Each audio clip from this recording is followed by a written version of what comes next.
សួស្តីយើងមាន ABA ប្រើទាំងអស់គ្នានៅបាទហ្នឹងក្នុងឆ្នាំថ្មីហ្នឹងយើងដើរទៅតាមតាណាមកណាយើងមានលុយក្នុង ABA យើងអាចដកចេញដកចូលអាច scan លុយឬក៏បាញ់លុយងាយសម្រាប់អ្នកប្រើ ABA សម្រាប់អ្នកដែលអត់ទាន់ប្រើក៏ភ្លេចតាមដានវីដេអូខ្ញុំទាំងអស់គ្នារបៀបចូលដល់ ABA ដើម្បីបង្កើតខ្លួនឯងទុកដាក់លុយឬក៏ដកលុយឬក៏ scan លុយឲ្យថ្លៃអីវ៉ាន់ងាយបំផុតកុំឲ្យពិបាកយើងដាក់លុយក្នុងហោប៉ៅតាមខ្លួនអញ្ចឹងយើងដាក់ទៅទូរស័ព្ទមួយគឺរួចជាការស្រេច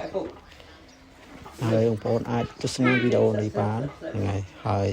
កុំភ្លេចចុច subscribe channel ឲ្យម្នាក់មួយផងអ្នកដែលអត់ទាន់ចុចទេ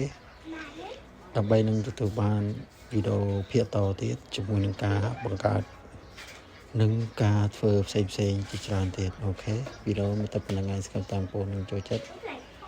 កុំភ្លេចជួយចុច subscribe channel របស់អូខេបាយបាយជួបគ្នានៅវីដេអូក្រោយទៀត